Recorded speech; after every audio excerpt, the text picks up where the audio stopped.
കുട്ടികളുള്ളവരും നുഴഞ്ഞു കയറ്റക്കാരും എന്നുള്ള വർഗീയ പരാമർശത്തിൽ നിന്നും തടിയൂരാൻ ശ്രമിക്കുകയാണ് പ്രധാനമന്ത്രി നരേന്ദ്രമോദി.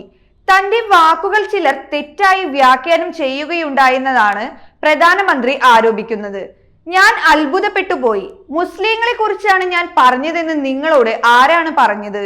നിങ്ങൾ എന്തിനാണ് മുസ്ലിങ്ങളോട് ഇങ്ങനെ അനീതി കാണിക്കുന്നത്? അഭിമുഖത്തിൽ മോദി ചോദിക്കുന്ന ചോദ്യങ്ങളാണിവ. ഏത് സമൂഹത്തിന്റെ കാര്യമെടുത്താലും അവിടെ ദാരിദ്ര്യമുണ്ടോ? അവിടെ കൂടുതൽ കുഞ്ഞുങ്ങളും ഉണ്ടാകും എന്നാണ് അഭിമുഖത്തിൽ അദ്ദേഹം പറയുന്നത്. എന്നാൽ താൻ ഹിന്ദുക്കളെയോ അല്ലെങ്കിൽ മുസ്ലിങ്ങളെയോ ഉദ്ദേശിച്ചല്ല ഇത് പറഞ്ഞതെന്നും മുസ്ലിങ്ങൾക്കും ഹിന്ദുക്കൾക്കും ഇടയിൽ തർക്കങ്ങൾ ഉണ്ടാകാൻ താൻ ശ്രമിച്ചു, എന്നാൽ പൊതുജീവിതത്തിൽ തുടരാൻ താൻ യോഗ്യനല്ലെന്നും മോദി അഭിമുഖത്തിൽ വികാരം കൊള്ളുന്നുണ്ട്.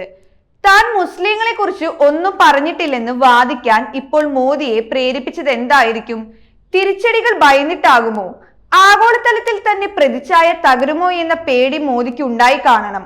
വിശ്വഗുരു ഇമേജ് തകരാൻ ന്യൂനപക്ഷങ്ങൾക്കെതിരായ പരാമർശങ്ങൾ കാരണമായേക്കുമെന്നും ചിന്തിച്ചിട്ടുണ്ടാകാം. അന്താരാഷ്ട്ര മാധ്യമങ്ങൾ മോദിയുടെയും BJPയുടെയും വർഗീയ നിലപാടുകൾ എടുത്തു പറയുന്നുണ്ട്. അന്താരാഷ്ട്ര വേദിയിൽ വളർത്തിയെടുക്കുകയും അവതരിപ്പിക്കുകയും ചെയ്ത വിശ്വഗുരു പ്രതിച്ഛായയ്ക്ക് വിരുദ്ധമായാണ് മുസ്ലിങ്ങളെ ലക്ഷ്യം വെച്ചുള്ള മോദിയുടെ പരാമർശങ്ങൾ എന്ന് ദ ന്യൂയോർക്ക് ടൈംസിൽ തുറന്നെഴുതിയിരുന്നു. ഇന്ത്യൻ ജനസംഖ്യയിൽ ഹിന്ദുക്കളുടെ എണ്ണം കുറയുകയും മുസ്ലിങ്ങളുടെ എണ്ണം കൂടുകയും ചെയ്തുവെന്നതാണ് BJP ഈ തെരഞ്ഞെടുപ്പ് കാലത്ത് നടത്തിവരുന്ന മറ്റൊരു വർഗീയ പ്രചാരണം. വോട്ട് നഷ്ടപ്പെടുമെന്നുള്ളതാണ് മറ്റൊരു പേടി. ഇത്തരം പരാമർശങ്ങൾ തിരിച്ചടിക്കുമെന്ന ഉപദേശങ്ങൾ മോദിക്ക് കെട്ടിക്കാണണം.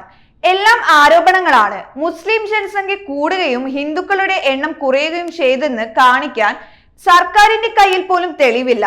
പ്രതിപക്ഷമാണെങ്കിൽ കൂടുതൽ ഉറക്കെയാണ് മോദിയോട് ചോദ്യങ്ങൾ ഉന്നയിക്കുന്നത്. മറുപടി പറയാതെ ഒഴിഞ്ഞുമാറുകയാണ് പ്രധാനമന്ത്രി. അത്തരം ഒഴിഞ്ഞുമാറലുകളും തിരിച്ചടിക്കുമെന്ന ഭയം ഉണ്ടാകും.